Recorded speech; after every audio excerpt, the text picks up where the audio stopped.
Hey everyone, I thought I'd do a more revised version um, as to why. I'm not going to call it revised. You could say it's kind of revised, but to get to the point, I'm going to give you more of a detailed explanation or overview of Shadow World Crisis. And this time I'm taking it from an overview that I typed up. Yeah, I typed this up yesterday, finished it up when I got home from work last night. So, yeah. And also, it's to kind of, I guess you could say, a bit of an apology to some of my viewers and watchers here on YouTube and DeviantArt, like Lavar RA. I'm sorry if I pronounced your name wrong, and others that feel that I don't really get to the point. So, with a minute in, let me get to the point, shall I? Now, this is what I said, and I quote. What I said, and I quote. Now, let's talk about this near 3-year arc over 3 years if you include some of the Sonic Universe arcs.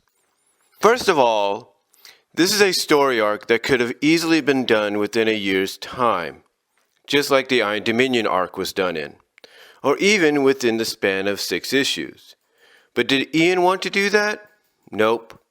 Instead, he wanted to make his masterpiece, aka magnum opus, that he didn't get to make with the Mecha Sally arc due to the behind-the-scenes lawsuits, and thus wanted to achieve it with this one, and he did. But you see, the one problem with this was the fact that it ran for too long, which was the main complaint of several fans/readers who kept wondering when it would finally end. I mean, Ian and those helping him to write this overall arc could have ended it at any time before this, but they didn't. And again, because Ian wanted to create his masterpiece, aka magnum opus, to be remembered by, should he ever decide to step down as head writer of the Sonic comics. Now you could say he wanted to take his time to reestablish the world and the characters to everyone, and that might be true, but it shouldn't take this long to do so. Even Marvel, DC, and IDW don't do this, and even if they do, they separate it by chapters. For example, 6 issues can equal 1 chapter, and so on. They also don't interrupt said storyline to do a crossover that really doesn't have nothing to do with said story arc, and is only there to promote games that no one remembers that well, especially of this new generation, or especially if they're of this new generation. Point blank, Ian Flynn wanted his endgame story, and despite the length of it, he got it. But one has to remember, when Ken Penders did Endgame, which many may consider his masterpiece or not, he did it within the span of 4 issues, and it worked fine, because it accomplished what it set out to do, and folks still talk about it to this day. The only thing that I believe kept the story arc from ending a lot sooner was the aforementioned crossover between Sonic and Mega Man. Let's face it, we all knew a follow-up/sequel to the first crossover, Worlds Collide, was going to happen, whether we wanted it to or not, but I don't think we thought it would happen in the middle of the freaking Shadow World Crisis arc, but yet it did. And as I mentioned earlier, didn't really have nothing to do with the Shadow World Crisis after it was all said and done. I mean, when you face the fact of it, what Archie and Ian are doing now with the upcoming Mega Drive book Next Level, they could have easily done with 6 48-page comics centered around the side story of a crossover. Or centered around this side story of a crossover. Yeah, that's what I was saying. Thus, they wouldn't have to interrupt the main flow of the Shadow World Crisis arc, or any arc in the other 3 out of 4 comic books that were used for it. In the end, this crossover was nothing more than a mandate by Archie Comics, Capcom, and mostly Sega. And those that wrote the crossover know that's the truth. Let me close this out by saying this. I really did like Shadow World Crisis. I thought it was a decent way to attempt to fix the mess that the lawsuits left behind, as well as reintroduced the SatAM cast to longtime fans and introduced them for the first time to newer fans. I was one of many that did enjoy the modern redesigns for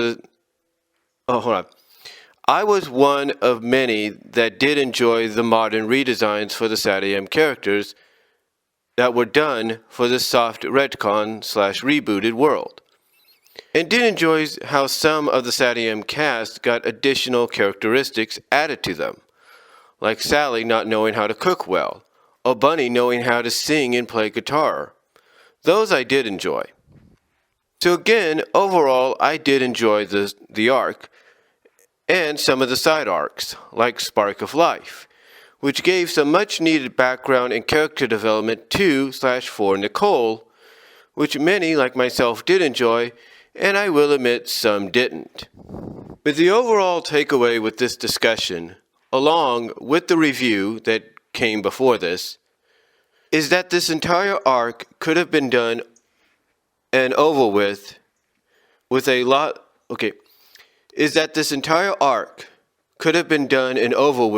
a lot sooner than it was. I mean, if Ian can get his point across with his Iron Dominion arc within the span of 11 months, 14 if you count the Journey to the East arc in Sonic Universe, then he could have done it here. I mean, even his 175 to 177 arc got the job done within the span of 3 issues. So in the end, let's just hope he doesn't go overboard again. He says he won't. Well, let's pray he keeps his word. And that's my overall take on the Shadow World Crisis. Good, got the job done, but was way too long for its own good. Now, I did post this on DeviantArt as well as several of the Sonic forums. It's basically a combination of a written version of my review for Sonic 287, as well as it is a overview after that of Shadow World Crisis, and the main complaint that a lot of people have was the length of it. I know that might bother some others, but quite honestly, that's been a major issue. But anyway, hopefully that made it a little bit more clearer and less confusing and shorter. So that's really all I have to say. And again, this is more a revised overview of the Shadow World Crisis. Hope you guys enjoyed it. Again, I'll provide a link to the DeviantArt version where you can read it yourself. Again, it's a combination of the review of 287 first and then the overview. So let me know what you guys think down below.